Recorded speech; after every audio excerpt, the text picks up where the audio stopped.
Good morning students, class 5 हम अपना SST का चैप्टर नंबर 3 पढ़ रहे थे।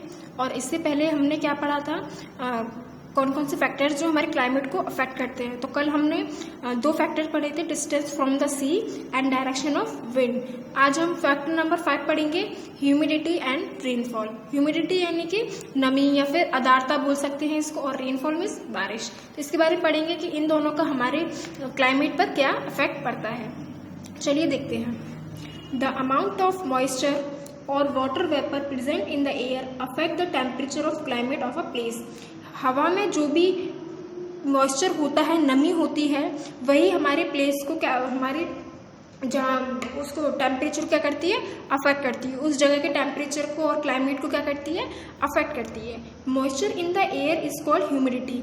हवा में जो मॉइस्चर प्रेजेंट रहता है उसी को हम बोलते हैं humidity. The amount of humidity in the air depend upon the location of place and the direction of wind। जो ह्यूमिडिटी है वो हवा के ऊपर डिपेंड करती है। किस पे, जगह की लोकेशन में प्लेस डिपेंड करती है, और इस चीज़ पे कि जो हवा है उसकी डायरेक्शन क्या है, इस चीज़ पे वो डिपेंड करती है। The wind blowing from sea to land bring a lot of moisture with it and makes the coastal area humid. अगर जो हवा है वो सी से लैंड की तरफ आएगी, ठीक है, सी से लैंड की तरफ आएगी, तो क्या होगा, बहुत सारा अपने साथ मॉइस्चर लेके आएगी, नमी लेके आएगी, और वो समुद्री तट को कैसा बना देगी, ह्यूमिड बना देगी, ठीक है, थोड़ा चिपचिपा सा बना देगी। Humid air can cause rainfall which is more important then humidity in the air. Humid air जो हवा है, ह्यूमिड हवा है, वो रेनफॉल लेके आती है, और वो किससे इंपॉर्टेंट होती है, जो हवा में जो ह्यूमिडिटी होती है उससे ज़्यादा इंपॉर्टेंट होती है। क्योंकि देखो, हवा में जब ह्यूमिडिटी हो जाती है, थोड़ा नमी चिपचिपापन सा रखता है, वो बहुत गंदा होता है, उससे बहुत गर्मी हो जाती है। और ह्यूमिड एयर क्या लाती है, बारिश लेके आती है, तो वो ज़्यादा इंपॉर्टेंट है। The amount of rainfall and the time when it's fail decide the climate of that area. वो रेनफॉल जो है कितने अमाउंट में आ रही है और किस किस टाइम कितनी बार आ रही है, यही दोनों चीज़ क्या करते हैं, उस जगह के क्लाइमेट को डिसाइड करते हैं कि वहाँ का जो क्लाइमेट है कैसा होगा। At many places due to other weather elements there may be snowfall in a place of rainfall. किसी जगह वेदर एलिमेंट की वजह से क्या होता है, रेनफॉल की जगह क्या होता है, स्नोफॉल होता है। All places on the earth do not receive the same amount of rainfall and also not at the same amount। अर्थ पे जितनी भी प्लेस हैं, सारी रेनफॉल एक ही अमाउंट में नहीं आती है कि सब जगह एक जैसी ही आ रही हो, और ना ही एक ही टाइम पे आती है कि आज शाम है तो आज यहाँ पे भी बारिश हो रही है, वहाँ पे भी सब जगह बारिश हो रही है। ऐसा नहीं है, किसी प्लेस पे कभी आती है, किसी प्लेस पे ज़्यादा, किसी पे कम, तो अलग अलग डिफरेंट अमाउंट में बारिश आती है, ठीक है।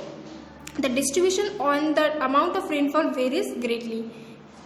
अब सिक्स पॉइंट हमारा ओशियन करंट यानी समुद्री धाराएं।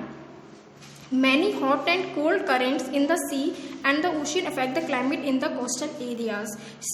सी में जो भी गर्म और ठंडी धाराएं बहती हैं वो हमारे कोस्टल एरिया के क्लाइमेट को क्या करती हैं, अफेक्ट करती हैं। When Western Europe is experiencing icy temperature, warm water of Gulf Stream bring relief to the people। Western Europe ने क्या एक्सपीरियंस किया कि वहाँ पे आइसी टेम्परेचर बहुत ठंडा था, बहुत ही कम टेम्परेचर था, और वार्म वाटर गुल्फ स्ट्रीम में पानी बहुत गर्म था। उन्होंने इस चीज़ को क्या किया, लोगों में रिलीफ आया। In the same way the cold current bring the temperature down in the hot and torrent zone. इसी तरह से जहाँ हॉट टॉरेंट जोन है, जहाँ पे बहुत ज़्यादा गर्मी होती है, वहाँ पे क्या होता है, ठंडी धाराएं बहती हैं, उससे क्या होता है, टेम्परेचर जो है कम होता है, और गर्म जगह मतलब हॉट टॉरेंट जोन में टेम्परेचर क्या हो जाता है, ठंडा हो जाता है। Thus the climate of a place influences not only the lifestyle of people living there but also influences the lives of plants and animals। इससे क्या होता है, वहाँ का जो टेम्परेचर का असर लोगों के लाइफस्टाइल पे ही नहीं पड़ता, बल्कि वहाँ के रहने वाले जहाँ पे प्लांट्स और एनिमल्स हैं उनके रहने पर भी फ़र्क पड़ता है, ठीक है बच्चों। तो आज हमारा ये चैप्टर नंबर 3 कंप्लीट हो गया है।